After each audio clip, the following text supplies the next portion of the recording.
beginning with the tunihi, which is a permission chant. We always ask our relatives in the space and each other to do this work, to be in this space, and to be with one another. And then the second chant that I did is ehomai. Ehomai is a community chant we use in my community to also acknowledge our ancestors and relatives and ask them to grant us. Grant us knowledge, grant us mana, grant us vision and dreams, grant us the things we need to see and experience in this space while we share, leave what we need to leave here, and continue to move forward in the work that we do.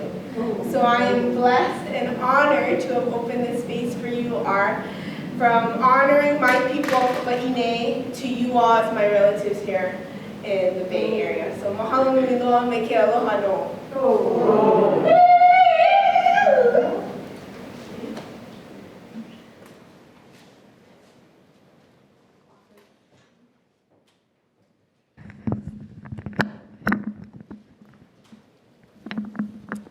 Lei making is the art that represents the true embodiment of what aloha is, a gift that is given and received. Pu'unani, Waikiki Santiago Gant, she, hers, they, them, is a Kanaka Oiwi Taino and of colonial descent, the representation of the colonized and the colonizer. This is shown in their project to bring together all the communities they extend from and serve.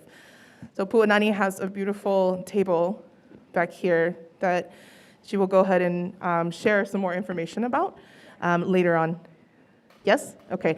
And we're a small enough group that we'll be able to walk around and see each other's work and talk directly to each other, the artists, and all the guests that are here.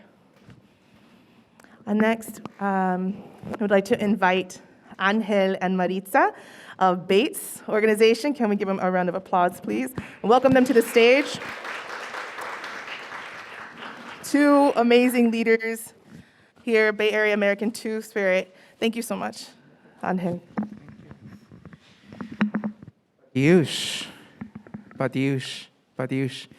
Nidala Angel Constantino Fabian Vera, Nidala Tlawis Papalot. Hello, relatives. My name is Angel Angel Ortlawis. I use he, she, they pronouns. My people are Benza or Beniza from the high mountains of Oaxaca. We self-identify as people from the clouds because that's our origin story. And I have the great honor, privilege, and responsibility of being the executive director of BAAITS, the Bay Area American Indian Two-Spirits. We have been around as a volunteer-run organization for almost 26 years, 23 of those years without a staff. And so a lot of what has been created, including the BAAITS powwow. How many are ready for the powwow?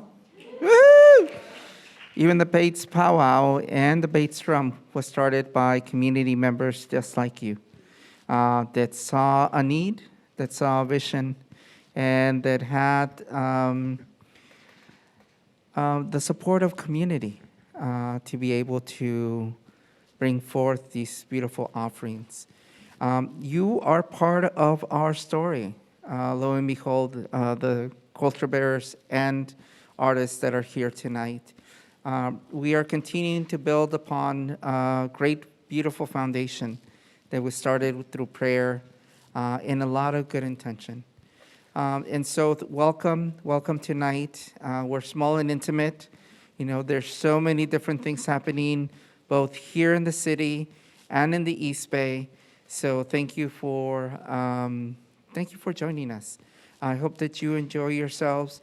I'm gonna say just a little bit more about some of the work that we're currently doing at BAAITS. We've been in a lot of transition, you know, although this administration, it feels like it's been around for 10 years now. Even with all the attacks against community, what we've been able to do is really hone in and focus on our infrastructure.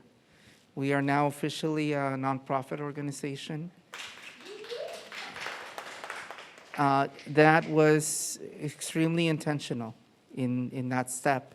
and it was much more about how can we continue doing what we do in community. Yeah. We also, we celebrated, I think now a year and a half in that community space. If you haven't visited us, please come and visit us, 415 Valencia. We're usually there, myself or Maritza.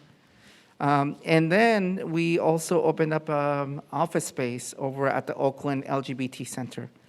So if that access is an issue and you want to come and visit us, please also know that we are now there. We're still trying to figure out the hours, but that's part of that vision. We are the Bay Area American Indian Two-Spirits, and so now we are officially East Bay. We still need to go down South Bay, and we still need to go up North Bay. So please join us in that journey. She's a talker, so I'm going to hand it over to Maritza to share with you a little bit more about this year's process in this particular project. Thank you. Plaza Camatl. All right. Thank you, everyone. Thank you for being here today. It's really wonderful to see you all in person. I know a lot of you I've seen virtually, talked, emailed over the last 4 months, so it's beautiful to be in community with you today. This mini grant showcase marks the third annual that we have been able to support our community knowledge keepers and cultural bearers, as well as artists in this with these mini grants. And that process, I would have to say, has been really beautiful to watch over the last 4 months with each and every one of you. So different, the offerings are so unique and very intentional, and really surpassed any expectations that I had, really, of what would be presented. And just watching that journey, and I'm really humbled to be a part of that in any kind of way and have supported you. I will say, we'll talk more a little bit later. But right now, I'll introduce Cristal Azul. We brought on 2 amazing production consultants, and Cristal is one. So I'll hand it over to them now. Hi. Thank you, buddy. Also want to give a shout out to Inez over here, our tech extraordinaire, tech wizardry. Very important because it's hard to get all this stuff done without a tech wizard. This is my 3rd year supporting this showcase, and it is so incredibly beautiful. You have to have this sort of experience, first of all, bringing in financial support for the arts for Two-Spirit and Indigiqueer people, right? Yes, can we please get some snaps on that? Because art is culture. Art is what keeps us going. Art making is what saves us. It literally saves lives. How many of you, raise your hand, you have literally been saved by art, by creativity, by music, by dance, right? So we need the money, right? The money is important for this. It's life-giving and it's nourishing. And it's always been a part of our cultures, right? So my ancestry is Apache. My family's from San Anto. We're also like Cuauhtecuan. My mother's side, we're Maya, and just a mix of people Christianized in Colima, Mexico, and there's a lot, complicated stories of ancestry, which I'm sure many of us can experience, and what Puanani you mentioned too, the blood of the colonizer and the colonized inside of our bodies. And this is what we are constantly in relationship with and healing, and how do we actually move forward in that, right? There's beauty in all of it, and there's pain. There's pain too. I just really want to appreciate Angel and Maritza, and again, Inez and Yaya, and just everyone who helps to make this happen. And this is really the first time I'm getting to meet the artists here in person, mostly. A couple you already know. But it is an honor, and I'm so excited that this is an intimate gathering, because I'm so excited for us to go deeper into each other's work, and for you all to have time to have Q&A. and to be in discussion, right, with each other as artists and performers, as well as the other audience members who are here. Yeah? Okay. So next up, I'm going to introduce Cassandra. So Cassandra is a transdisciplinary artist, designer, performer, and human being born in Zacuatlayot, Michoacán, home of El Tlahualil, El Huarache, y El Sombrero, located in Purupecha and Nahuatlaca territory. They have been a guest nurtured and socialized by Ohlone lands from the age of 7. Their project maps ancestral rhythms of Chapalac, an ancestor, on the largest standing lake in so-called Mexico. They remember relationship between the lake and their ancestors through historical memory, language, and cultural legacies that live on. Please give a warm welcome to Cassandra.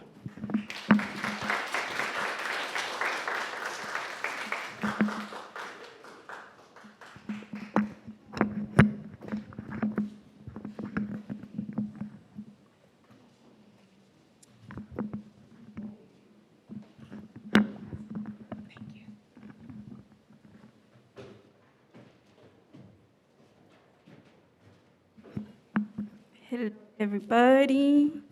Oh, thank you, Yaya, and other beautiful human being for your help. Sorry, quick question. How long do I have? 10. Okay, cool. Can I get like a warning? 1 out. Okay, cool. Amazing. Hi, everybody. Thank you for being here. Thank you to everyone who made this happen, to the BAAITS team, and to the ancestors who have led me here to Chapalac. Thank you. Tlazocamati. So, as Cristal shared, I will be sharing on Chapalac. Who is Chapalac? Chapalac is the largest standing body of water in so-called Mexico today. And its history is deeply rooted, as you can see on this map, on the body of the earth. And this is part of my larger project called Architecture of Spirit, and mapping ancestral rhythms. In this background photo, you'll see Zacuatlayot, which is where I was born. And you can actually see the lake. Well, I don't know if you can see, but back there, the lake used to reach my hometown. It's no longer that way. A lot of it has dried out. But, you know, there's a deeply rooted history within my veins and this lake. Next. All right, so this project, as people have mentioned, has been complicated because colonialism has been complicated. And I remember another architect also mapping ancestral rhythms, mentioned something about to understand how to decolonize, we need to understand the effects of colonialism first, and like what they did, what has happened, etc. And so in also doing research about Chapalac, and like what I wanted to do in creating a map, and in mapping, what I wanted to map is all of the historical documents that were available to me are from the colonial period and onward. So I'm going to give you a little history lesson on this area. So this is the site plan that I used to create this embroidered map, but this is from 1816. And next. And these are colonial cartographies. All of these showcase this region. So where the heart is I outlined where Chapalac is. And this is the oldest I could find.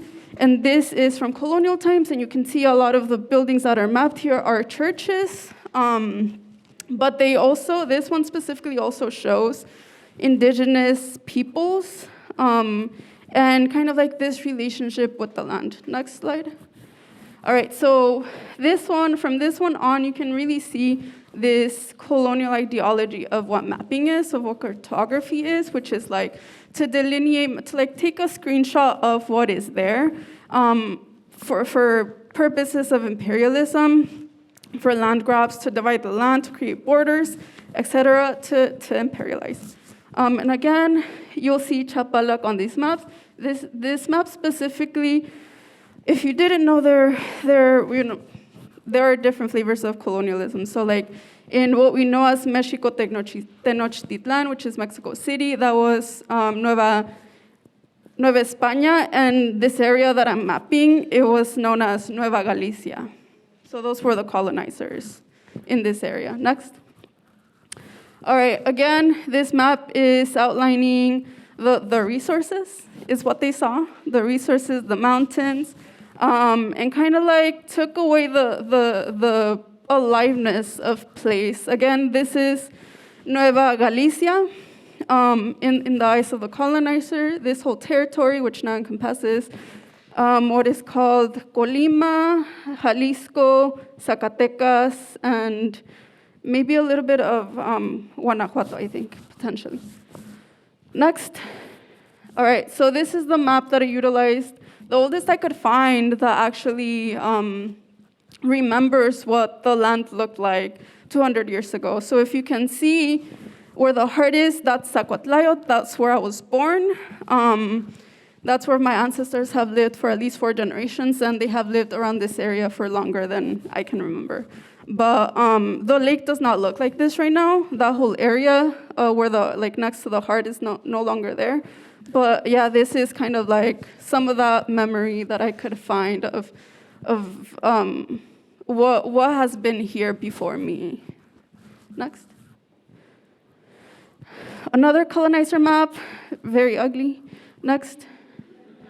Another colonizer map. This one is more modern when they were creating the nation states. So this one specifically from Jalisco, which it's also a really interesting area because it borders Jalisco. Oh, thank you. So I was like, we can just lay it on the floor. And they were like, no, we need a display. So I really appreciate y'all taking turns. That's really sweet. All right, so this Jalisco, oh yeah, it borders Jalisco and Michoacan. So this is like, generationally, historically, this area of Chapalac is very interesting. And I'll share more on that after. Next. All right, and so we have the mother of all colonial, or the parent of all colonial cartographies, which is Google Maps.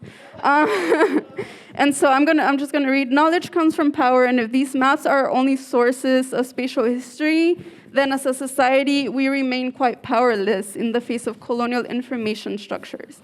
Again, understanding what colonialism has done. This is what colonialism has done. Google Maps.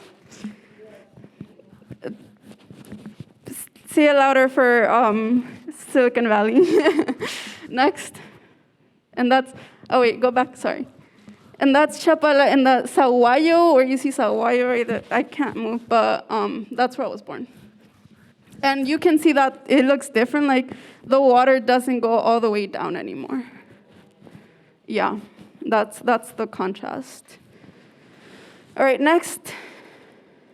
All right, so after understanding like what are colonial cartographies, I had to understand what are post-pre, anti-D, beyond colonial cartographies, and so I did more research on that. Next. And this map came up again. This was created during colonial times, but there are some traces of indigenous eye, indigenous technique, which you can really see specifically, or not specifically, but also by the orientation, which up isn't north, up is east-ish in this map. And so that is, a way that ancestors of this land, of Anahuac, and a lot of ancestors from this land, Anahuac and Turtle Island, saw had a perception of this land. Next. All right, so there's a lot of códices, well, not a lot. There's a few códices because a lot of them were burnt, as we know, but this is one Códice Quetzalcantzin, which talks about, which utilizes a type of pictographic language. A Nahuatlacat pictographic language describes historical events and geographic relationships. So it's not only mapping land, it's not only mapping lakes and cactus and trees, it's also like mapping lineages, it's mapping history, it's mapping place and time. Next. All right, I'm gonna move through these fast because I don't have that much time left. But again, we see ancestral pictographic language within these maps. Next. I love this one.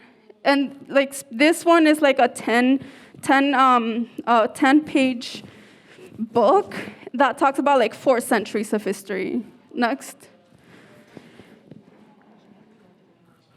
A few.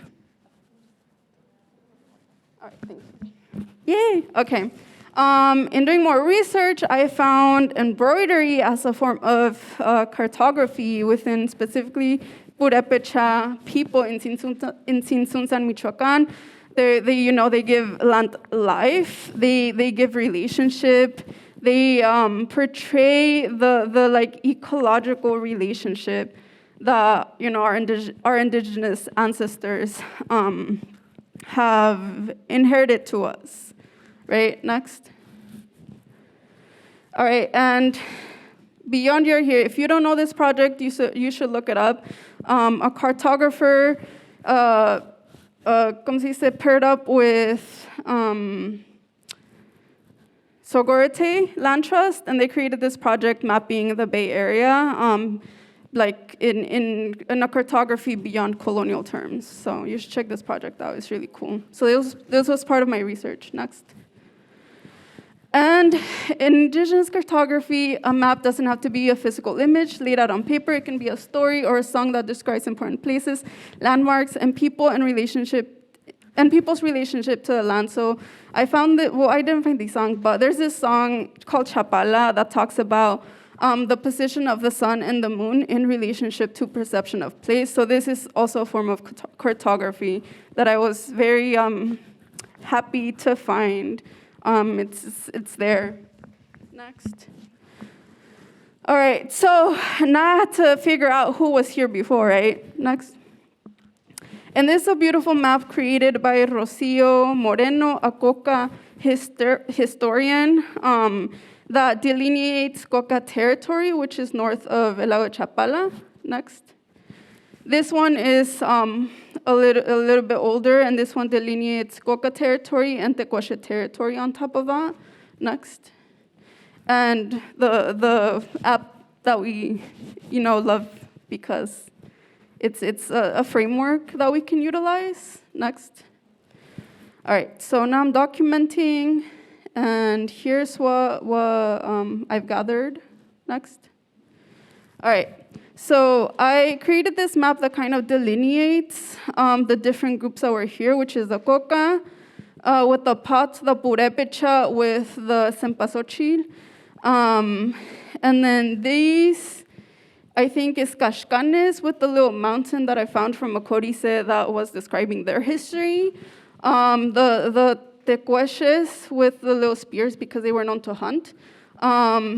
And the Guamares with the fire, because fire was central to, to their cosmography. Next. And again, you can see that I'm remembering this seeing east as up. And in this map, I'm utilizing names. They have some remain, some have changed and shifted with time. For example, my hometown with the turtle at the top is now known as Aguayo, but before it was called Zacuatlayot, and that means turtle basin, right? So there we can understand the geography of the land, what has been there, and remember it through the language that has, prevailed and that has been left. And we have a lot of them, like Mazamitla, where deer are hunted, Ocotlan, the place of Ocote, firewood, and so on. Next. All right, so this is more on what is here today within the regions around. Next. So Zacuatlayot, again, the basin of Turtle Basin, which is where I was born. We have something known as Los Tlahualiles, and come to find out, Tlahuilcoat, it's actually thunder in Nahuatl. So from my understanding, what the ancestors left us was this technology where people during this time, July and August of rain season, where the crops need rain to grow, they would actually had this understanding of the relationship between thunder, rain, and the way that us kind of like activating that force through our dancing made it rain, made it thunder, right? So that is something that unfortunately, like, people don't consciously remember that, but thanks to what has been left, thanks to the research that I have been able to do, this is something that has prevailed, and something that I'm hoping to uplift for people to like truly understand. It's not just a party. We're not just getting together and getting drunk. Like, this is science. This is science, and this is helping us survive, literally. Next. So in another town on the northern part of the lake called Ashixic and Chapalac, they actually have a creation story based on, she's called Mishisiwali, and she's like the feminine essence of fish, which talks about kind of like the whole cycle of the lake, the pluvial cycle, and like what the whole relational ecology of the lake, which is really cool because, you know, it's part of spirituality, it's science, and it's art, and it's like, it's beautiful and amazing. Next. In Mezcala, they remember these two beings, La Viejanola, which they have practices where when it's not raining, they do a pilgrimage to La Nola, to this mountain, to offer water and ask for rain. So that's one of them. And they also know this water being called El Chan del Agua. So they actually pray to El Chan del Agua. They ask permission to El Chan del Agua. They offer to El Chan del Agua to ask for fish. You know, they give them offering. They have this other practice called Nekakastequistli, which means I cut my ear, and they give blood offerings in little pots to the lake as this reciprocal exchange. Next. And there's this other practice in Jamay, which is also on the like eastern side of the lake. Like they celebrate Corpus Christi, which is Christian and Catholic, but like this is how they dress up, right? So there isn't that like conscious memory, but there is that deeply rooted memory of like who we are and why we are doing these practices, who we are giving reverence to, which is obviously the fish, the water being that is nurturing us, that is giving us life, and we need to return that to them. Next. All right. And lastly, Xocotepec. I couldn't find much on relationship to the lake, but Xocotepec is literally like Tepec is mountain. And they celebrate this, they celebrate Jesus and call him El Señor del Monte, the mountain guardian. So we all know where that comes from. It comes from this relationship to the mountain and this exchange with the mountain and everything the mountain holds. Next. So to conclude, don't just follow your ancestors, follow what your ancestors followed, which is a quote from a teacher, Akashe, from Machtia Tolteca, who always reminds us it's not just about what the ancestors do, it's what they followed, and being able to understand that deeply as foundational to moving forward in a beyond colonial society. Thank you for your attention. And Yatlasokamati to the ancestors. Well, before you move off the stage, like, does anyone have a question? I think we have time for like one Question or comment? Yay. right here with the stage, and then afterwards, yeah? Okay. We need the mics because. Oh, yeah, we need the mic. Okay. Is this one? Yeah, it's just, yeah. There you go. All right. Awesome. Well, thank you. This was really amazing. I was wondering what surprised you most when you were coming up doing this research, like particularly from like an emotional perspective, like personally. I think what surprised me most is both the historical remembrance and the historical amnesia that exists. Like, it's astounding how much we still hold and carry, but like how much unconsciousness exists around her because of the trauma of colonialism, specifically in this area. Like, I know everywhere, but like this area has history of something called Las Guerras Cristeras. So there was a lot of war here, there was a lot of bloodshed. Like, I've heard my family members victimized by the church. Like, I heard this story of an ancestor who was working building a church, and like he was chained to the church, right? Like, it was slave labor that they were using. But like, you know, my ancestors tell this story, but they don't realize the impact of Catholicism. Like, they're all Catholics. And I'm like, how can you tell me this story and not realize what the Catholic Church has done, are still a devotee, right? So I think it's that, like, the stark, como se dice, like, this clash between remembrance and amnesia. Yeah, that's emotionally, it has brought up a lot of grief, because I'm like, whoa, like, everything's still here, and at the same time I'm like, oh, like, there's a lot missing. I can feel that in my body. I can feel that in my soul, in my spirit. Yeah. Thank you for that question. Thank you.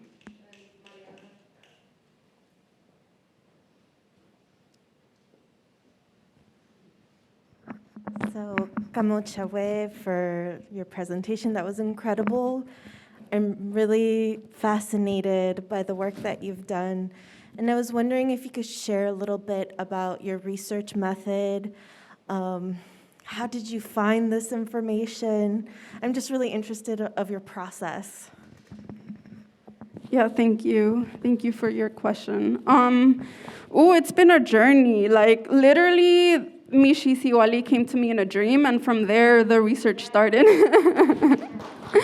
Like, I literally had a dream where, like, I heard Aya Siwali, something Siwali, and I looked it up on Google, and Mishi Siwali came up, and I was like, whoa, right? So that opened a door for, like, it opened the land gauge, you know, the language, for me to understand what to look up. And it kind of was a process from there. I've been taking courses with Machtia Tolteca, which centers on, they center on, like, Mexico Tenochtitlan area, but, you know, a lot of intercultural exchange. So finding teachers, allowing myself to find teachers, allowing myself to do that research. The language, you know, there's surprisingly a lot of information online, but you need to have the keywords, right? So Mishi Siwali was a gateway. I also took a Nahuatl class, so that has helped a little bit. But it is complicated. I've been traveling to Mexico a lot, so I found a lot there also in books and in oral histories, honestly. A lot of oral histories on, like, I have the oldest living member of my family, she's 93. And yeah, she remembers, you know, the after effects of the Mexican Revolution. And that's literally when a lot happened after that, you know, when the education system was created and a lot of the indigenous languages were lost. So I think, yeah, just like starting somewhere and trusting, because there's no other way to say, I don't like to learn from just anybody. So the teachers that I have been able to find, they carry some sort of truth that I can just feel and sense and appreciate, and a transparency and like a type of honor with the knowledge. Yeah, and my teacher always says, the knowledge is there, it's just a matter of like having the eyes and the ears. Yeah. Gracias, Mati, for the question again. Thank you. And thank you to everyone who held the banner. There's a little map that I printed out, if you'd like, and some words on the process over there. And follow me, Architecture of Spirits, on the IG. Thank you all. Excellent. Thank you so much. That was incredible.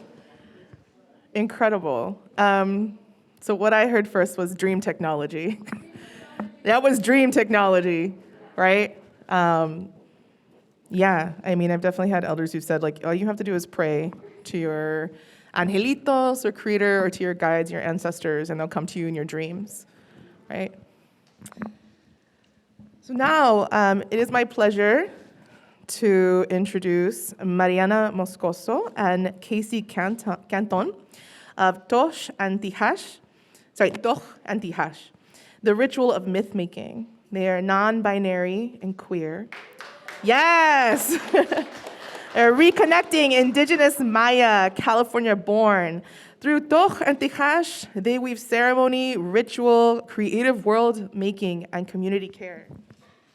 They are anchored in the Nahuales. Toch is reciprocity, sacred fire, and Tihash is obsidian blade, truth and protection. For this project, they published the Cholki Reflection Journal and offered them to community, and they're very beautiful, and they're back there on the table, and they're gonna come up here and tell us all about their project and process. Give it up for Mariana and Casey. Thank you.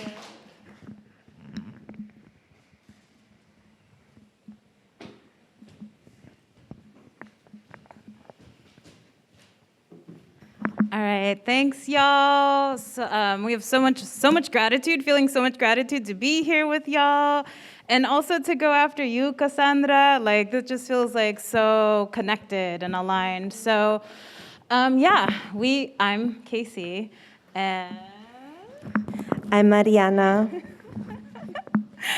And we are Toch and Tihash, the ritual of myth making. If you want to move forward, please. Yeah, we just want to offer our gratitudes to all the lands. Thank you, Ishimuleo. Thank you, Yalamu. That's where we are today. I'm like, where are we? Where am I? Also, thank you, Huchin. Thank you to the, Sacramento. Visak. So yes, thank you, Visak, to the land of the Nisenan, Maidu, and Miwok, and to so many other lands that hold us, right, in between, and the ancestors of these lands, and also to our ancestors and our guides. Thank you to Ishim, the corn, and also to the BAAITS community. Like, this is such, a pleasure and an honor. So thank you. We wanted to start with our gratitudes. If you could go to the next one. Our journey here, so we are diasporic seeds. Our ancestral homelands are in Mesoamerica and Guatemala, Ishimuleo, and Nicaragua and El Salvador. And our work is rooted in that reality. We are here. We have the context of being here in the Bay Area, in Sacramento, and in this exploration, in this remembering, in this calling back, in this reclaiming of who we are, who our peoples are, our land. I love languages, and also remembering to be connected here in the lands and with the ancestors and spirits that have stewarded us, right? We came together as friends, as beings, about 8 years ago. And we just gravitated towards each other, and we are like, we are going to be collaborators. We both identify as creatives, as cultural workers, arts administrators, in this reconnecting journey. So this I think, is there anything else that I want to say about our journey here? No. Okay. Can you move to the next slide, please? Oh, what I was going to say. Okay, so this is its own being. This is their own being. There are some journals. Those are all for community. We want to say, again, thank you to the mini grant. We were able to publish the full 260 journal. And this was a process of 3 years of dreams, of prayers, of reconnecting with elders, with nanas and tatas, with the fire, with toch and tihash, with the calendars. So we've been studying and remembering for a good amount of time. So the I guess I'll just, because you're going to explain more about the cholki. These were workshops. All the artwork in here are actually from workshops with community, mostly rooted between here in the Bay Area and Sacramento, inviting people to connect with the Nahuales. So this is a prayer from community. And I think I said how long it took to make. We started with a zine, the Trecena zine, and that we published, I think, earlier this year. And I think Mariana will share a little bit more. But I just wanted to share that process. Like, it's been a long journey to get there, and a beautiful journey. Thanks, friend. I think we can stay here just for a little bit. So as Casey said, the journal came from the beginning of being invited to hold space with other queer, Indigiqueer, and Two-Spirit folks at a Two-Spirit feast and ceremony, where we were able to bring a nana who identifies as a lesbian to lead ceremony on a day of canil. And canil is the seed. And so from that seed, this journal came about. And sometimes I'm a little overambitious, and Casey really is like, okay, let's do that, even though it's completely unrealistic. And so as part of that ceremony, I thought we would also make a zine, and we didn't, because of course we were in ceremony, and that was what that space needed to be. And so the 2 workshops that happened later really focused on being able to talk about the cholki, which many people know it as the Mayan calendar, but it's really a day count or timekeeping. And I think we can go to the next slide. Yeah. So the common name that we hear about the cholki of the days are Nahuales, but the ancestral name is Kikawach, which means your face under the sun. And so, or the face under the sun. And so these ancestors, guides, however you want to refer them to, you could even think about them. If you don't believe in Mayan spirituality, I tell folks that you could just think of them as themes and topics that relate to a particular day for you to reflect on. And so the cholki is made up of 20 nahuales, which nahual is a Nahuatl word. And next slide, please. Thank you. And then combined with 13 tones. And the tones are exactly what you might think a tone is. It's like a sound, but when it's coupled with one of the nahuales, you can think about the way I like to think about it, and this is a very contemporary diasporic way, is like, and maybe it's dated to this point, but it's like a radio station. So like you can think of the Nahual as your R&B station, right? Or your oldies station, right? These are the different stations that you listen to. And then the tone is whether you turn up the bass, bring down the treble, and play with the tonality of the sound. Next slide. And so together, the nahuales with the 13 tones make 260 days, which is the cycle of the cholki. And the Chulkij is just one count of 5. And it is known as the human calendar, as the spirit calendar, because it is a science. I can't tell you the science because I don't know it, but it's very mathematical. And this diagram here represents, or demonstrates, rather, how the east is our north, like Cassandra said. And the north, and it moves counterclockwise, so east to north, west, and south. And so it is a cycle, but we're also spiraling through time. So in each of these directions, we have the set of nahuales that pertain to that particular direction. And then, of course, that's 4 directions plus the 2, heart of earth, heart of sky, and that's the Chulkij. You want to go? Yeah. So we actually explain so much in the journal itself because there's so much story, and it is a science, right? So I'm curious actually from you all, who follows your, like, an indigenous time cycle? Hands, sounds, yes. Okay, I'm actually curious to hear sounds. Like, can I hear sounds to, do you follow an indigenous time cycle? Thank you. I was like, I feel like there should be a little bit more energy to that. Thank you. Like, what's the sound of your of that system? What's the sound of that system for you? What's that sound of your cycle, of that indigenous time cycle? I'm asking, and I'm inviting y'all to share back.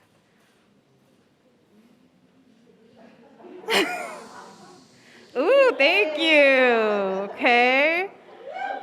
Okay, I'm seeing some hand tappings on the chest. Some yeah. I heard some shh. I heard a yep. What's your sound to your?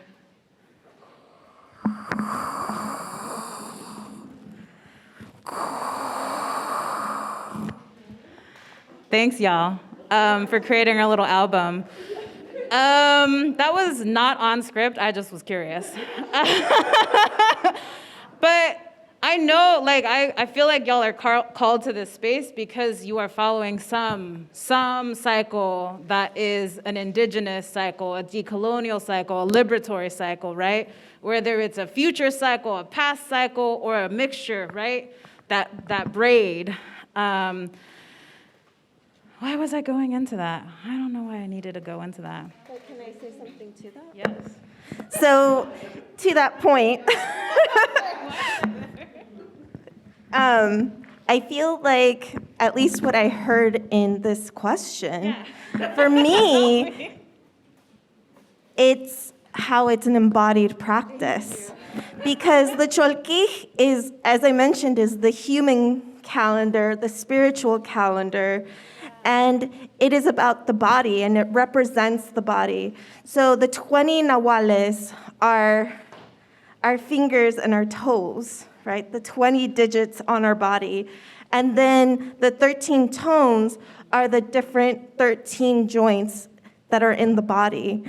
And it's not just a recognition of the self, but the self in relationship to other people. I exist because you see me. The mountain witnesses my existence, and I witness the mountain, right? And so everything is in relationship to our community, which obviously extends to the land and to the cosmos. And while I can't explain the science, the science is very present. And part of the Chulkij, the reason why this journal exists is it was also part of my daily practice because our ancestors were scribes, right? And we don't have a lot of those texts that remain. But for me, the easiest way to meditate, to have prayer, is through the written word. And not because it's more important, it's just the way I channel that energy. And so the framework that's in the journal itself is basically what I would do every day, is draw out every single thing and then reflect. And so through that practice that I started 8 years ago, is I started to notice patterns. I started to receive the dream technology, the one that took us to Ishimuleo, to our first fire ceremony, or rather, Kotz'ich. And so I think that's what you were calling it. I think so too. Thank you. This is the collaboration, because I'm like, why did I go there? All of that is to say, if you would like to, and if you're not already familiar with following the Cholki, then we invite you to follow this QR code, and that can show you what your Nawal is for your birthday. That is a guide that can be a guide through your life. The QR codes are also in the journal, and also shows you, like, sometimes I forget what today is. Today is Kablahu Akhbu, and so there's guide on the Living Maya Destiny Cards website. They're really beautiful, reputable, right? Who do we learn from? Who do we remember to be in communication? So we love them. They're really grounded folks. So this is a resource. It's in here or here. And then I think if you can go to the next slide, please. Yeah, I just want to give y'all so much gratitude, and give also gratitude to the fueguito, to the tierra, to the air, and to the waters. This is actually one of the art pieces from a community in reflection to Akabal in the journal from the workshops. And I don't know if we have time for questions. Yeah? Okay, so if we have some questions, we're happy to answer some. And please do, like, those journals are for y'all. So please do take them. Yeah.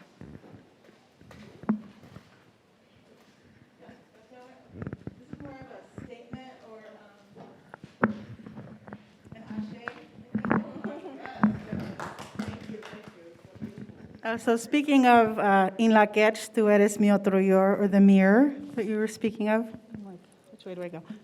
Oh, here. I just have to say, thank you so very much for being the teachers that you are. And thank you for all the circles that you continue to weave together. I'm thinking back to 30 years when I was gifted. The basic knowledge, very basic, scratch surface of the 20 pasos as I learned them. And thinking about the time that we spent together and offering these 20 pasos to yourself. I don't think you were there just yet, but we were all in one space at one time, a funny little place that we all worked at, and doing the best we can for artists around California. And passing those on to you, I don't know if that was the first time or the 10th time or the 100th time, but passing those on to you and everyone else, thank you so much for taking that kernel and making it pop around the world the way you have, and especially in this circle here of going into the science, going into the math, going into the daily practice, going into the magic and healing and abundance that you have brought to us. Because talk about imparting a little bit that you know. And 30 years later, seeing it here in this magic, I'm just so honored that you received it and that you've made it bloom so lusciously. Thank you so much.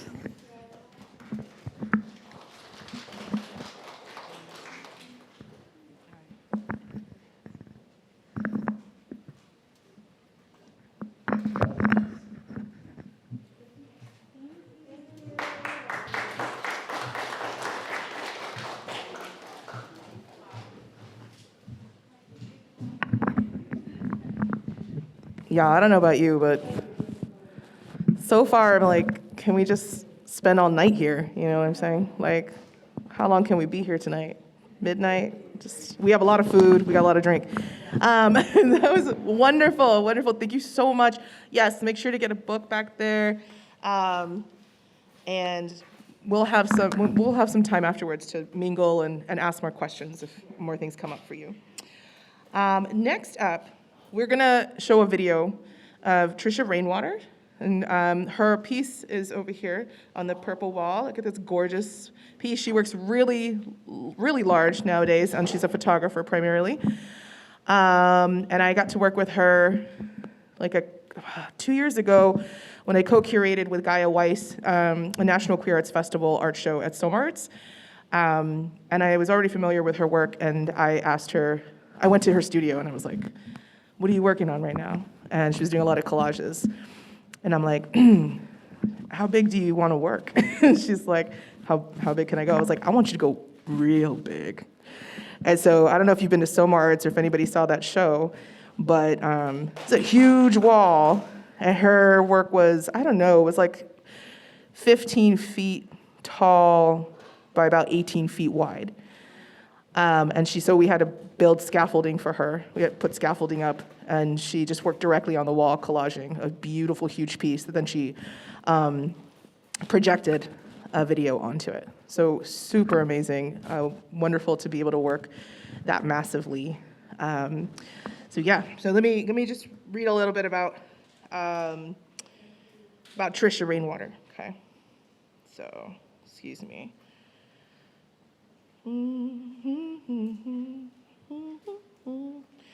I did have it pulled up here, and then I went and clicked on the QR code. Now I have the living Maya on here, so.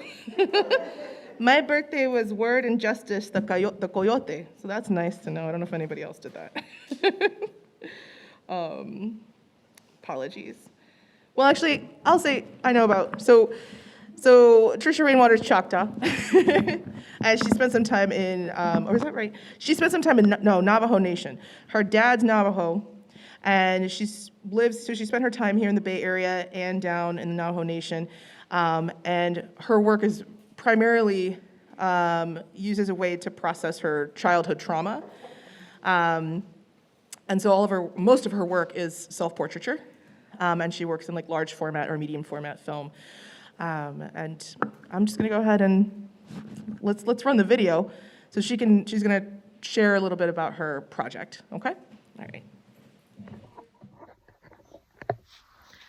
Halito BAAITS community, my name is Trisha Rainwater. I am coming to you from Quilting, Washington. I am one of the grant recipients of the BAAITS mini grant, and I wanted to express my deep gratitude for receiving this grant.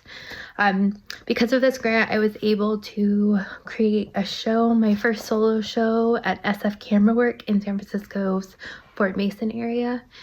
Through that, I was able to create 4 different original pieces plus 12 photographs of my hands, and really focus on my art for 3 months. And the time to make that work and the process was just such a gift. So I'm really grateful to the community and the belief in me and my craft. I'm really appreciative.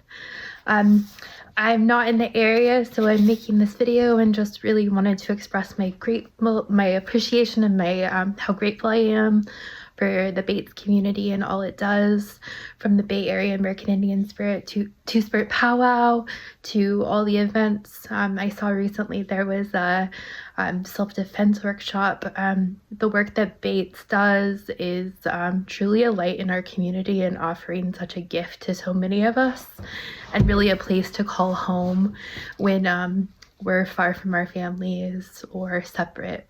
And so I really, really appreciate all that BAAITS does. I thought I would read a little bit about my show and then talk about the piece that I have in this space today with you all as you're looking at what we've all made with our work. I'm among so many amazing artists and makers and creators in receiving this grant, and so I just, my congratulations to them as well and all that they've done. So here goes. Through self-portrait photography, sculpture, and installation, Rainwater examines the entanglements of body and memory, what it means to live in a body once denied its own autonomy. Her images become vessels carrying out space for self and home. Drawing on Choctaw ancestral design, she dreams into being a geography remembered through childhood telling and echoes of land half known, half missed. For the past few years, I've been returning to my ancestral homelands where my grandmother was raised in Mississippi and getting to know the land a little bit, reintroducing myself, and just learning. And while there, I've been able to take many self-portraits, but with this, sorry, a little pause there. With this grant, I've been able to really just work on this new project and these new pieces. So with the Tellings We Keep, I made a few installations in the gallery, but I also took an image that I brought back from my homeland in Mississippi, and it's of me in the bayou. It's called Emily Says the Gators Are Friendly, about a woman I met there who took me into the bayou and offered to help me photograph myself there in my self-portrait style. And so you see me holding my hair and looking into the camera. The photograph is taken on a large format camera, and so you have to move a lot slower. As I was there reintroducing myself to the land and really being with the land, I had a lot of fear. I didn't really, I've not been around a lot of alligators, and she told me in this playful way that the gators were really friendly. It was a moment of pain, I guess. Being with this woman who is not Indigenous, talking about knowing the land a lot better than me. I had a lot of guilt and feelings come up about being separate, but I was able to really sit with that and make this image, and it's shown here printed in 3 separate pieces on chiffon and then hung. Really, my body is meant to tower over, and really like this looming presence that I really felt in the swamp and when I'm on my homelands. Not so much looming, but just there as a presence that I want to get to know, getting to know the land. But the ways in which really thinking more deeply about the ways that colonization has impacted us, and the ways that the harm of our peoples has stayed with us in different ways. So I hope you enjoy the piece and get to spend some time with it. I'm immensely grateful for BAITS and really excited for everything that the Bay Area BAITS community will continue to do and beyond. All the people that are going to be impacted and the great work that continues to be done. Thank you for supporting me. I appreciate it so much. I hope everyone has happy holidays and gets to be with loved ones, chosen family, and just be in the beauty that is winter. See you soon.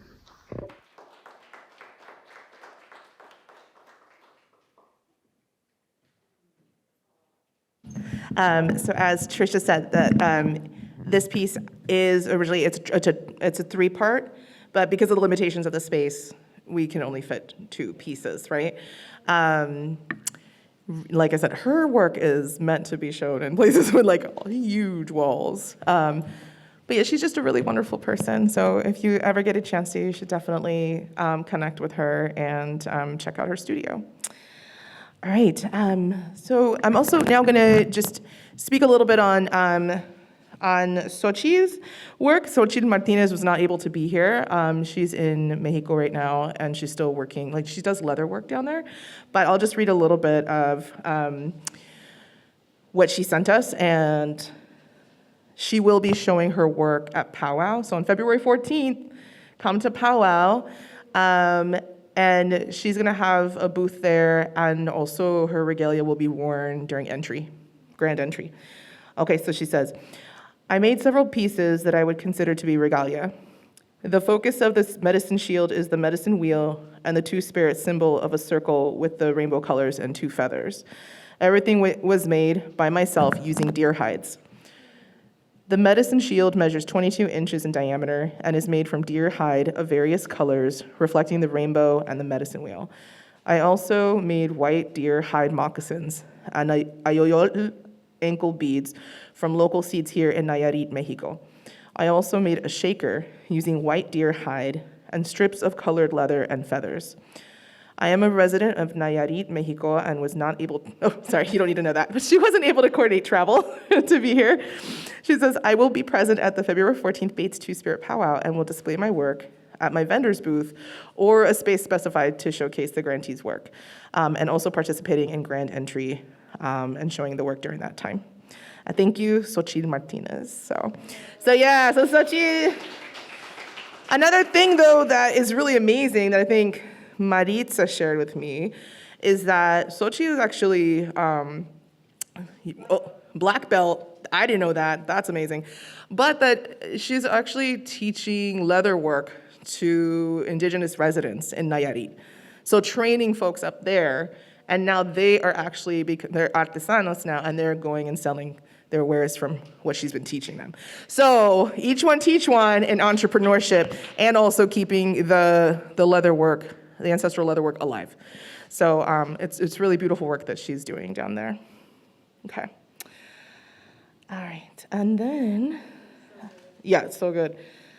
So next we're going to have one more video. And this is Jaden Robles, and Jay could not make it here tonight and sends their regrets, and but is so excited to be a part of this showcase tonight. They are Shumash, Kawila, Ohlone, Okinawan, and their project, or we just read a little bit about it, is a Indigiqueer Love, a two-spirit artistic workshop series. And they say, the purpose of this series is to respond to the needs for community care and expression of love within the two-spirit community. We require support, and especially funding, for building tools, outlets, resources, spaces, and pathways to explore and embrace love, including self-love, community love, and romantic, platonic, and sexual, sensual love. So we're gonna go ahead, so there were some virtual and hybrid workshops that provided tools, skills, and community for the preservation and expression of Indigiqueer love. So we're gonna go ahead and watch this video by Jay. Yeah, thank you. Haku, Haku.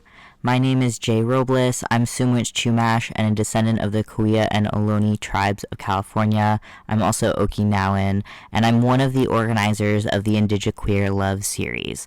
I'm grateful to be a recipient of the BAITS mini grant, supporting two-spirit cultural bearers and artists, and this is what we did with the funding. Our goal with this series was to create spaces that preserve and express Indigiqueer love, and where two-spirit and Indigiqueer people can learn and develop cultural skills with each other and in community with one another. On Saturday, November 22nd, from 1 to 4 p.m., we gathered at Yahoo Indigenous Creatives Collective in South Seattle, and Theo Wright, a two-spirit Klamath and Oglala Lakota artist, led Loving the Plants, Loving Ourselves, an intergenerational space where we learned and shared about our plant relatives, yarrow, nettles, and rose, and made tea blends to nourish our bodies and embrace self-love. On Monday, November 24th, from 5:30 to 7:30 p.m., we gathered online via Zoom for Storying Two-Spirit Love with Hybrid Poetry, led by myself, Jay Robles, Two-Spirit Chumash, Korea, Ohlone, and Okinawan artist based in Seattle.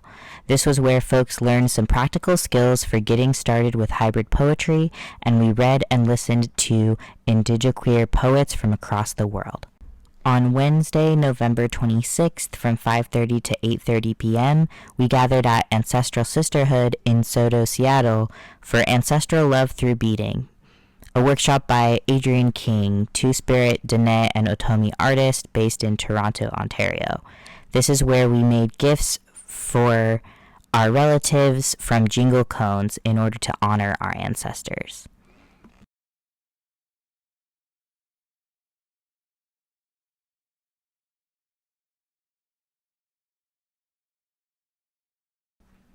We asked participants to share their experiences, and here are some other participants reading out those responses. Here's what they have to say. For me, these workshops evoked gratitude, calmness, and connection. This was wonderful, and I'm so glad that you took the time to create this space. I'm leaving with inspiration and continue working on a piece that I've been stuck on for quite some time now. Thank you. I really enjoyed these events and would love to attend more in the future.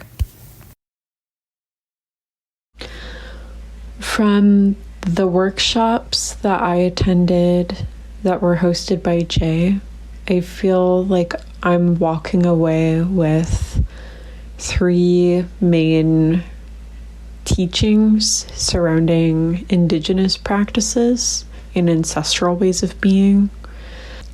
I felt really strongly that I was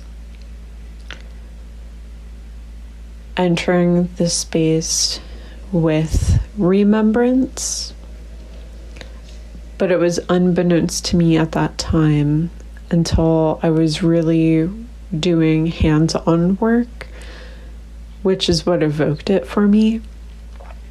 And part of that remembrance came forward because I was in a group setting, and it made me feel like I could pull from my medicines and from my ancestral lineages that I hold within my tribe. And it helped me connect with the other Two-Spirit and Indigiqueer relatives that were in the circle with me. What also came up for me was a really strong sense of humility and also self-compassion. And it was such a powerful experience for me that I'm still in reflection from those workshops. It's really meant a lot to me. And I'm enjoying some of the plant medicine tea that I made today. And I'm also working on some regalia that is inspired from Jay's final workshop. I feel a whole lot of gratitude, and my hands are up to Jay and to the other people that worked so hard to offer us these teachings and safe spaces for us to gather. Palamia and Niyaj.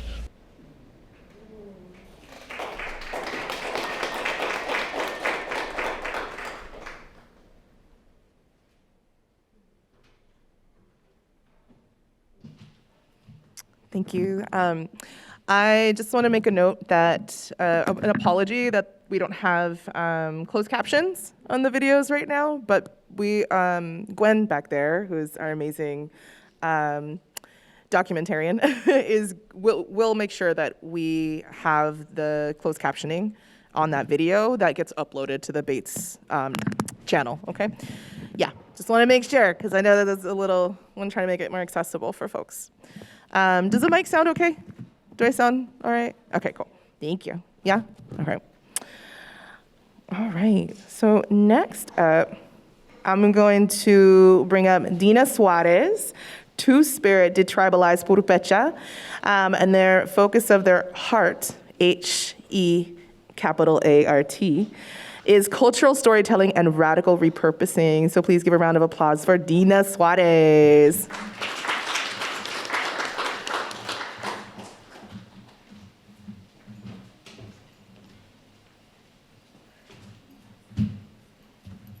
Hello, good evening, everybody. Thank you for coming all. It's such an incredible honor to be here with so much talented, gifted, amazing humans in the Bay Area and just throughout. My name is Dina, and I am from the Bay Area. I grew up here in San Bruno, California, and my parents are from Michoacan, Mexico. It's such a beautiful tradition seeing like all of the stories and the memories that, have been traveling and migrating, up here and down here and just all over. Is just so, so blessed to be here and, being able to witness all of the gifts that you are all sharing with us tonight. So for me, what I did with the with the funds that I was able to receive was to host a series of workshops where I was able to collect things and repurpose a lot of materials. The materials, like I heard it earlier, like capitalism, just commercialism, there's just like so much stuff, and then where does it go when you're done with it, right? As a kid, I would always be collecting things and making things, right? And I was inspired as a linoleum print artist to be able to like look at things that have, lasted through time, right? Like the pyramids, right? That were hand engraved, and they're still standing there. And so I didn't like things that were, going to be just tossed away so easily, right? So things had to be really meaningful for me, right? I would always make my own dolls. I would make my own, things like my own journals and stuff like that, my own books, my own coloring books, just to reflect the person that I was. And so a lot of the art that that I would see, I would think about how it was made, and like particularly in Mexico, I would see a lot of embossed metal work, right? Like, things like my earrings, right? Jewelry, things like that. And so I wanted to learn how to make that. And I would see that a lot of those things were also made out of cans, like Humex cans and, junk that was tossed out. And I thought, how dare somebody discard this, right? And so I would just take it apart and then start to recreate something out of it. So one of the things that I wanted to do was create workshops for other people to be able to get that out, right? To be able to express themselves through the materials that I brought. And, through the time I was able to, I was actually gifted some tools that were for stamping on leather. And I thought these would actually work to emboss on metal. And then one time my mom was in Mexico and she always brings me back beautiful things, like garments like this, right? Rebosos, beautiful clothing. But I asked her for a set of tools, and she literally like bartered with like an artisan there, and brought me back some tools from Mexico. And I was like, this is incredible. And what they ended up telling me was that like, you don't really need any of these tools to make this art. What you need is like an eraser and a pencil, manicure tools. And I'm like, what? And, and I started to find really random things like baker's tools, like to bake fondant. And those actually started to work really, really well. So it was taking things that were very practical, things that were, discarded, pens that no longer wrote anymore, like they had no more ink, perfect for embossing, right? So just being able to take all of that stuff, other people's trash, and then recreating it into something, fantastic. So the first workshop that I did was back in October, and we made little embossed hearts, right? So it's, similar to like the sacred hearts that you see. And those are, something that like I would remember often, when we would go to church, people would hang these little milagros, right? They would ask for a petition, right? Like, and they would, be like a broken foot or whatever, right? And they would hang that on the rebozo for the saint, or on their garments for the saint. And so, I would make those little things, but I started to make much more different things, right? Like candle holders and, I don't know, just I once made a skeleton, right, for Dia de los Muertos. There was actually 2 big skeletons, and they were able to move. So it was just, I would think, where do I get these ideas? I don't know. I sometimes even, dream about them, right? And I'm like, I can make it. And, and then I start just pounding away and something ends up happening. The second workshop that I had was just recently on the 6th. And that day we made the cuetlazochil, which is the poinsettia flower, right? And so that flower is used for the solstice. It's known as the mortal flower, right? And so, so I like to use these imageries, from long time ago, or, images that, might have or were taken and replaced, like they were colonized, right? Like that flower was, renamed poinsettia. But then I bring back that name, the cuetlazochil, to remind people that, that flower is native here. It is, it resisted, colonialism up until now, right? Like they tried to erase it, but no, it's back, right? And and it's a flower that's also used for the solstice, right? And so, a couple of other things was that, like that, the way that I use and I represent myself through art, I try to use affirmations or dichos, right? Like sayings that help to motivate me. And a couple of the ones that I've used are la cultura cura, right? The culture, it cures you, right? Your culture will cure you. And sometimes like, something as easy as sana sana, it's like, that's gonna heal you, right? Every day I tell my foot, sana sana, right? And so, I try to take things, like imagine them and how they they're not, it's not a bad thing, right? It's like, it's a lesson, right? And so the other one is el arte sana al artesano, right? So art heals the artisan. And so the day, or actually, what was it? It was the week before I was going to do my first workshop, and I took a step back and broke my ankle. And I thought, oh, this is not good. It's the first time I've ever broken anything, right? And so,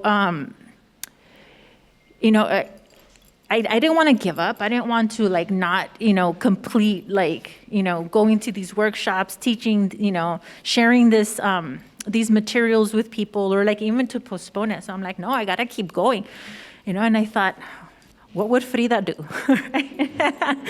And so it was literally right around Halloween time, and I figured I'm going to dress up. I put on my little, a unibrow. I put on some, flowers in my hair, some antlers. I put on 2 big old wings, and I became Frida Calovera. And I was stomping around and telling people, feet, why do I need you if I have wings to fly? And so it's always thinking that even tragic times, terrible times, it's art always pulls me out of it, right? And I even heard it earlier, how many of y'all, hasn't art healed you, right? Or helped you through something. And it's that has definitely been me. And so I brought the artwork that I created, some hummingbirds, because it's the solstice time. And it was so funny because I pulled up the carta that y'all shared, and it was actually the hummingbird for me. So I'm like, there are no accidents in the world. There's 2 hummingbirds out there. The cuetlazochil is there. And then also an image of Coyoshauqui, which is the representation of the moon. And so during this time is we celebrate the solstice, right? And La Virgen de Guadalupe, and the apparition that just or the apparition that happened in 20 something, but that was the birth of Huitzilopochtli, right? Which is the deity of war and the sun, and but it's also the birth of the moon, Coyoshauqui. And so I have her represented there as well. There is no actual pyramid or like a temple for her, right? And so it's like you, in the maps that Cassandra was sharing, it's like you see all of the churches. There's a reason why there's all these churches, is because there's a pyramid underneath every one, right? And so, one of the things that happened in Mexico, right, with the apparition of the Virgen of Guadalupe, was that they demolished the temple of El Tepeyac, right, which is where, that image said was to have appeared there. And so I rebuilt it and I put Coyolxauhqui on it, right? So the way that I did it was, again, out of recycled materials. There were like 2 little altars that I turned. And so it's like, when you turn it, it actually looks like a pyramid. So I put Coyolxauhqui on that pyramid. So it's supposed to be like 2 pyramids, which is the representation of El Templo Mayor, which is for Huitzilopochtli and Tlaloc. But when they're turned to the side, it has Coyolxauhqui right on it. So I hope you enjoy it. And I also have tools if you're interested in looking at, any of the tools that I have there. So thank you so much. Thank you so much for all your time and energy, your presence tonight at the 3rd annual BAAITS Artists and Cultural Workers Showcase. We are here at our final and fabulous and powerful performance of our night.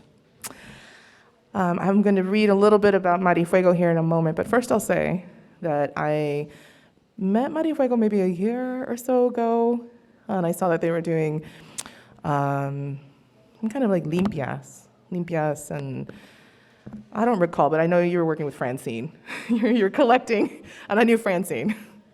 But there was like a combination of kink and plants, and I was like, what? Because a couple years before that, Angel and I, and Zamora, and one of my elders, Ruth Villaseñor, and Edgar Fabian Frias, who's an artist, I don't know if folks are familiar, we were in a círculo together, which we actually did call Artesana.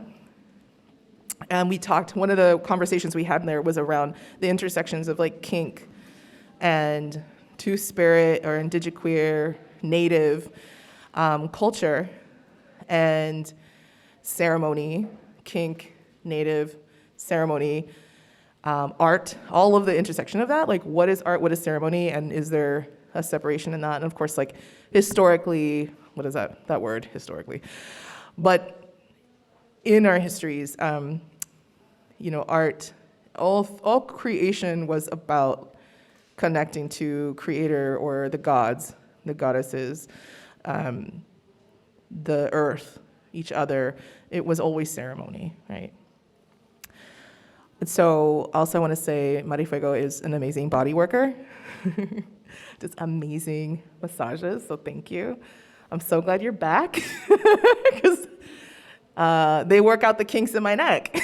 Ha ha, pun intended. Okay, thank you. Catch me all night for these fam daddy jokes. Okay, so Marifuego is a body worker, kink educator, and curanderos. They entered kink spaces from a healing lens. Marifuego is dedicated to fostering pleasure, intimacy, and connection to self and others. Their work includes platonic and erotic bodywork, somatic coaching, consulting, ceremony and ritual, limpias, ventosas or fire cupping, rope topping, facilitation, and education, specializing in pain management and trauma release within the QT BIPOC community throughout California. And then they're also working with Rai, who goes by she, her pronouns, is a queer, trans femme, Southeast Asian drummer, artist, and kinkster, driven by love, rage, and liberation in mind. Her work weaves ancestral rhythms and instruments with electronic experimentation, drumming as a spiritual practice, and creating art for the purpose of transmuting grief. Thank you all and welcome, Marifuego and Rai.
think what is often misunderstood about kink is that it is inseparable from sex. However, platonic kink can exist. Sexual desire can exist and be separate from sexual act. And eroticism and erotic power can be used to help transcend and transmute.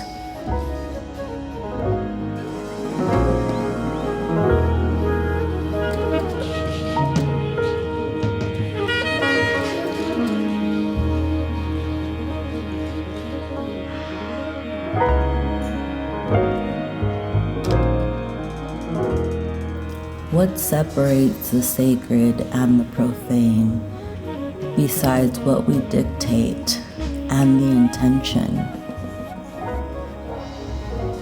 A flogging as a limpia,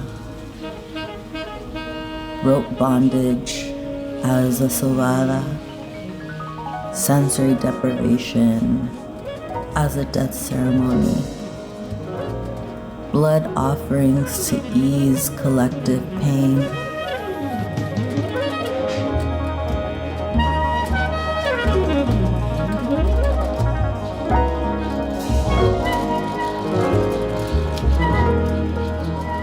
Shibari, as we know it today, comes from Japanese torture practices that evolved into artistic and erotic forms.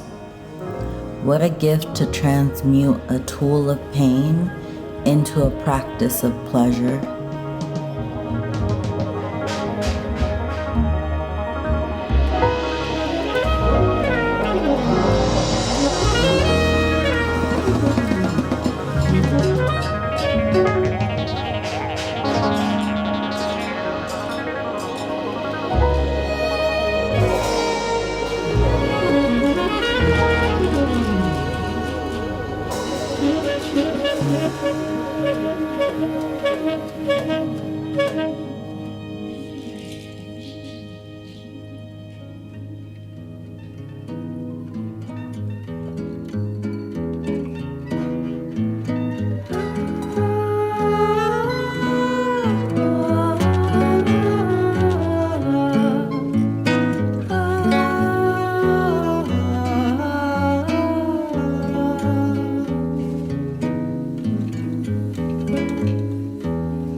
This is a quote from Ingrid Rojas Contreras. Though they manifest differently, all curandero traditions agree on the understanding that illness is tied to the spirit, to the things we live through and the things we carry. But native healers root their practice in tradition. Curanderos have lost that direct connection and are fond of improvisation. Their style of healing depends on their personality and the original traditions of each area. End quote.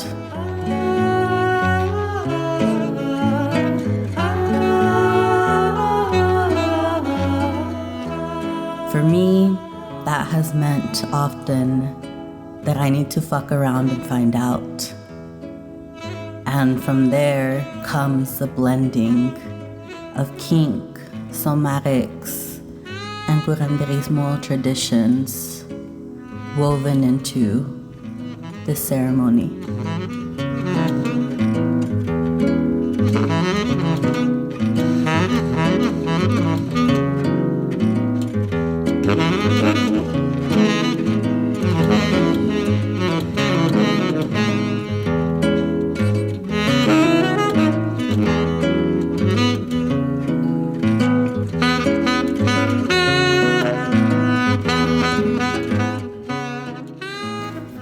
As an Indigiqueer, two-spirit, trans migrant, I have always lived in between worlds.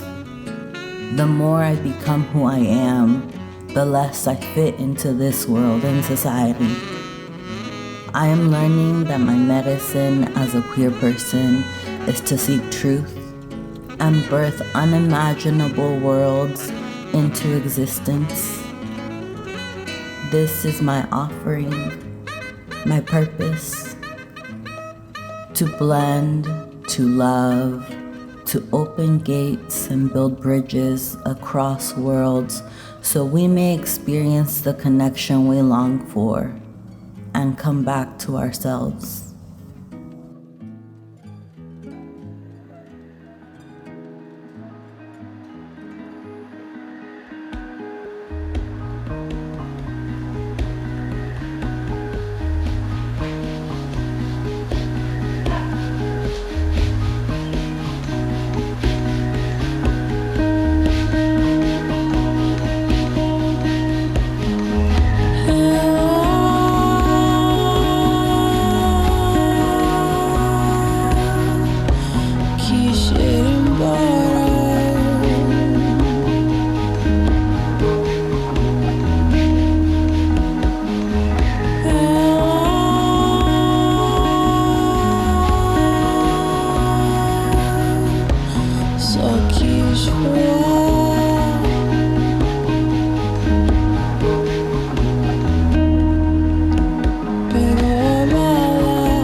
Nunca mais voltar.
Thank you, everyone. Rai and I have been working on ceremony for a while, and I find it very interesting where we ended today, because I feel like part of doing the ties in advance was a way to symbolize all the shit we carry and are constantly carrying. And I think like as a body worker, as a curanderix, often people want immediate fixes. And I often tell people like, think about how many years or how much time it took for that thing in your body to accumulate to the level where now it's screaming at you. It's gonna take about as much to undo it as well. And so with where we ended, I feel like it symbolizes how we can do a lot of work in ceremony, and there's also a lot more work. It's not just a one-time thing, it's an ongoing process.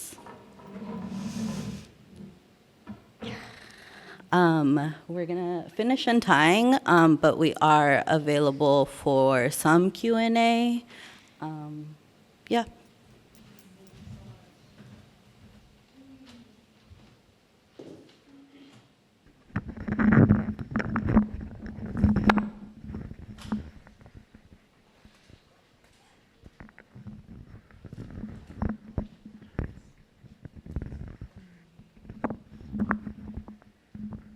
You're available for that right now? Yeah. Okay. Right. Does anyone have any questions? Okay, great. Questions, comments from the audience? Hey, what's up, audience member here, Janae. Yeah, so thanks to both of you. That was great. I enjoyed like seeing you guys like prep outside and everything. First off, I always like really appreciate like displays of like intimacy and tenderness like with kink performance. So thanks for that too. Cause like, you know, stuff can be like, you know, like a little intense, and that's cool. But like, I really appreciate like seeing like, you know, like demonstrating like your care for the other person on stage, and that's dope. I don't know. Yeah, I've got a question for, sorry, what's your name? Rai? Okay. How did you feel like near the end of that, like when like, you know, that music was getting really like, sorry, the drums were getting like really like climactic, I guess. That's it. Yeah, how are you feeling towards the end of that, like when like your drumming was getting like really like climactic and kind of like building that big crescendo, like the, you know, like the tempo was going up?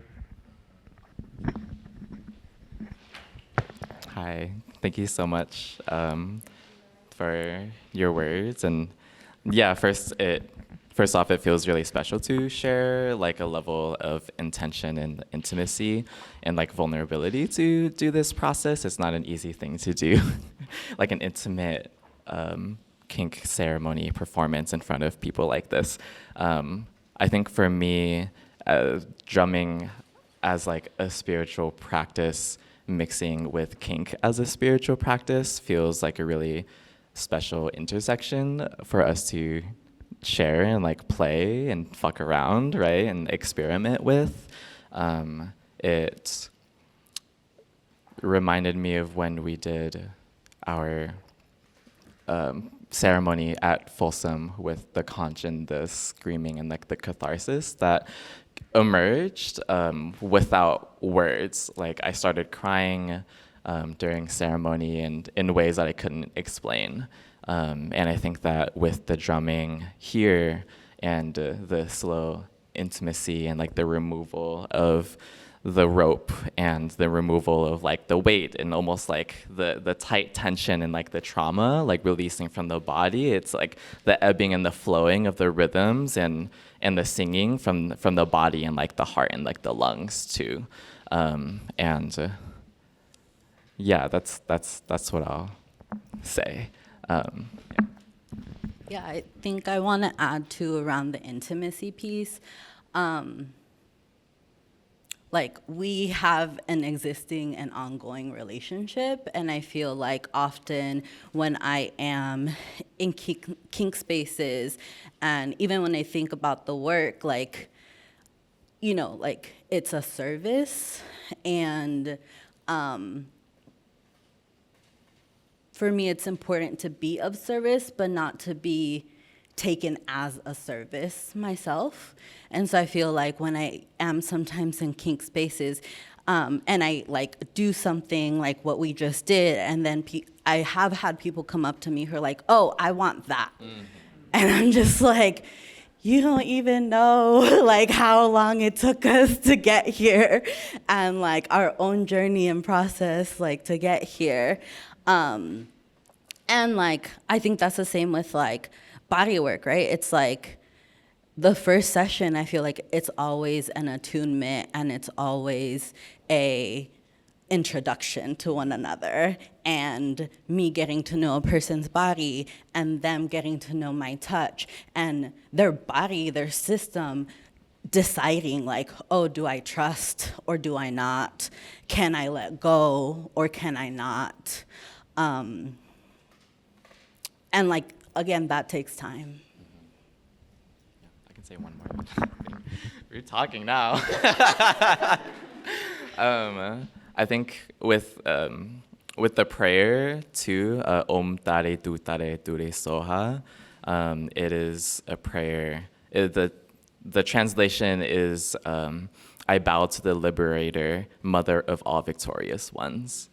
And kind of like a lot of the roots of it is protection from fear and protection from disillusion and protection from like greed and anxiety. And, but it's also like it's a prayer for like liberation of like body, mind, and spirit. And it's a prayer for your journey on your spiritual path.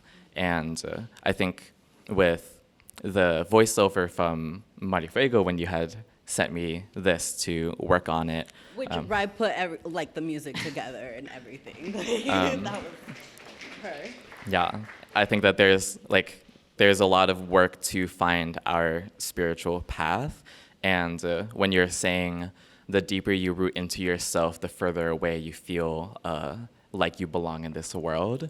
I think that that feels really resonant, you know, to me, of when you start to expand your sensitivity to the world, or like the immensity of grief, but also there's like the immensity of joy of what it means to like fully be and your root into your authentic self. And so what does it mean to like do that in spite of what is the systems that are around us? And then how do we also like protect what we are afraid of in order to continue on our journey to our spiritual path? So, yeah.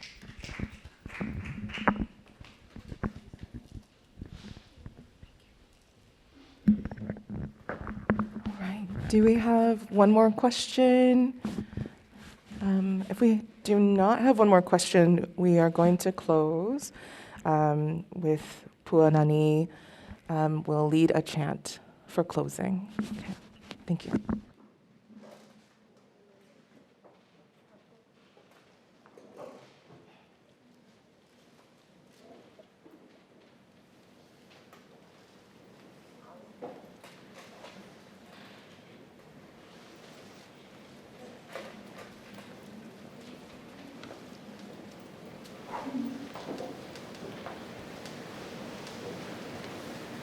Mahalo, Nulo, Mikelo, Hano, for your gifts and your time and your mana'o, your ike, your mana, your na'ao, right?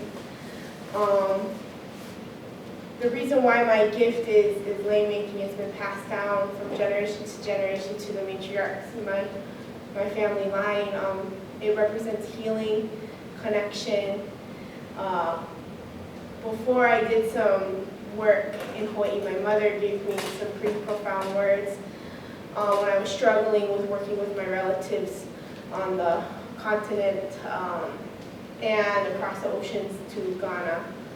And when I was planning to go over there, I started feeling a lot of internal imposter syndrome. You know, am I even worthy to travel? I'm the first in my family to go international, and what if I cause harm? And she sat there, she said, "Ta, Why do you have this feeling? You are doing your due diligence in your job.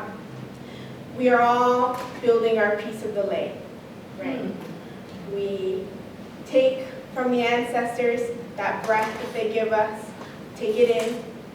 We continue to extend our piece of the lei and build into it. When we die, we return that to our keiki that follow us. And forever are we building into the lei of life. That is why we're all intertwined and connected. And so you're just doing your part, baby. You're doing your part as a lei maker. And I have always held that kuleana with such heart and grace. It is what has led me home. It has what has brought me eternal love, aloha, in my life. And I share that gift with you all today, also to remind us of our kuleana to this earth. A lot of the lei I was intending to make for this event, I was not able to because when I returned home, my aina has changed. All the materials we use as our foundation and grounding is dwindling and gone. So many of the mom and pop shops, the auntie and uncles, they are no longer around.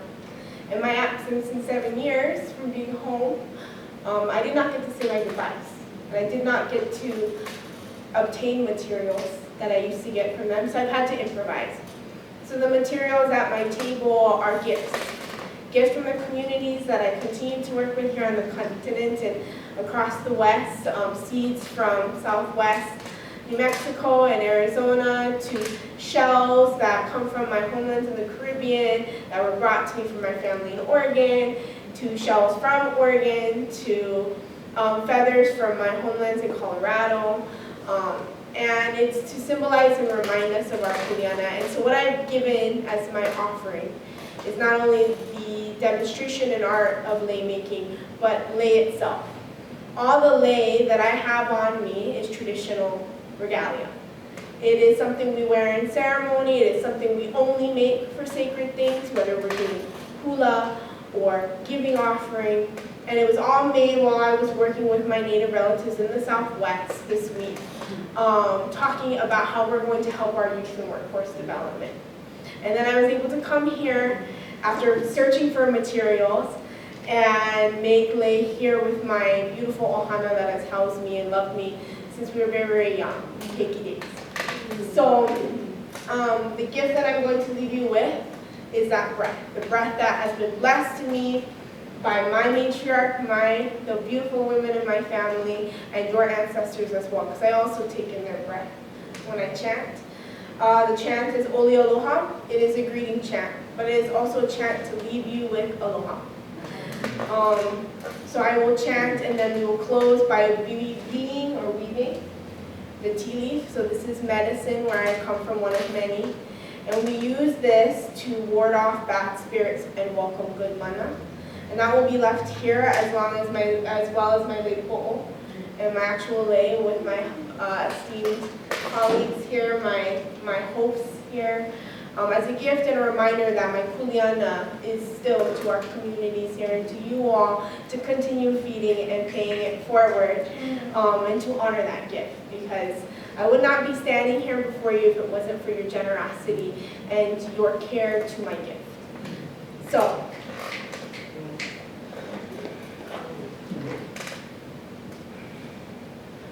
o na I ka halame ka lehua,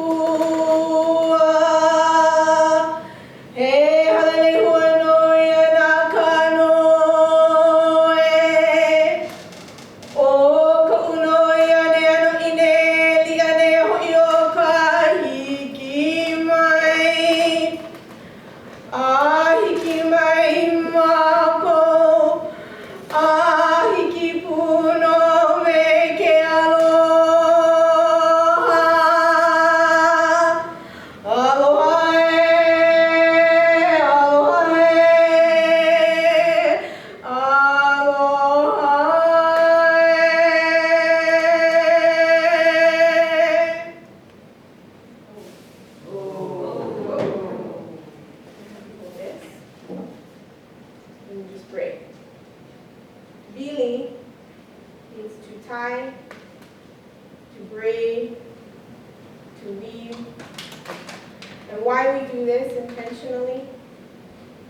is putting all the mana that has been put in this space, forever bound, forever connecting us wherever we go in this life, whether we see each other tomorrow or never again.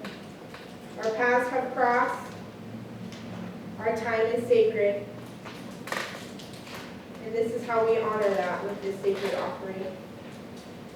Our ancestors will continue to shine down upon us because we are here, we are loud, we are proud. And these are the bodies and the experiences they continue to give us and bless us, which is woven into each other's lives now.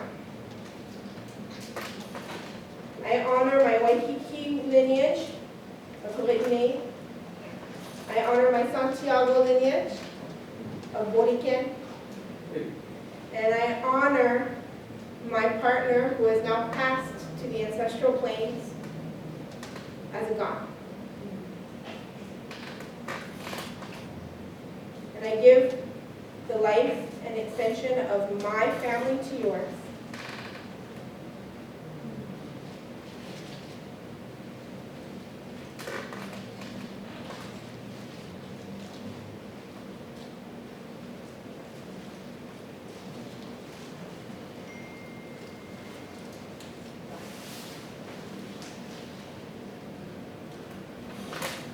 Mahalo nui loa. And may you all continue on your journey with many blessings, many offerings to continue to give and pay it forward. Because this is the reason why we live. And this is why aloha is my people's most powerful word. Please take time, if you can before you leave, find a piece of fabric that speaks to you and write a message on it, because I will make a layout of that at some point to give to my family as they gave me offerings here. I'm going to return offerings back. And anything that speaks to you on the table, please take, except for the seeds and the shells, for those are the gifts that I'm responsible to, as they are sacred and they are to come return home back to the Southwest with me. There's also 2 bundles of sage. If you need medicine, please take it. It comes from the north of Nuevo Mexico, where I reside now. And we have medicine women there that bundle them with and bless them with much sacred love, and they wanted me to give that gift to you all, and she helps me. So if you need medicine, please give it. Mahalo.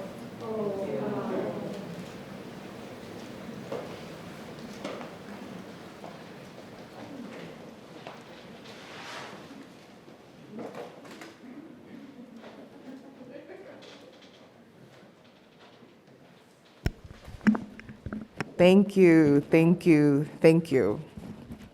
I give deep thanks and gratitude to everyone who showed up in person tonight, in spirit tonight, for all of the ways that you show up every day to your lives and to your communities and representing your ancestors, and how you consider what kind of an ancestor you want to be. I'm going to invite Maritza to come up and say some closing words for us. And then we're going to ask that the artists come up here for a group photo before we end the night. Okay? Thank you. Please give it up for Maritza.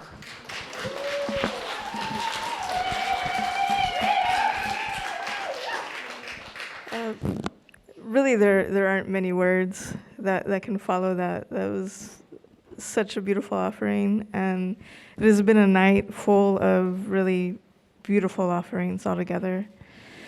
I said at the beginning of the show that it exceeded the expectations that I had.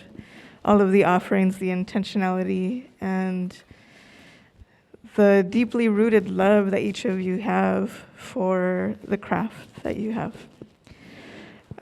This is the 3rd annual mini grant showcase. We will have a 4th. So if you have any cultural bearers, artists, knowledge keeper friends, please encourage them to keep an eye out for the next time that it's open, so we can continue sharing these offerings with you in the community. That is really all that I have for you tonight. If all of the artists and cultural bearers can come up so we can take a group photo, please, and honor you one last time. I'll say again, thank you for allowing us to be in a position to uplift your work. It's been a complete honor. Yes,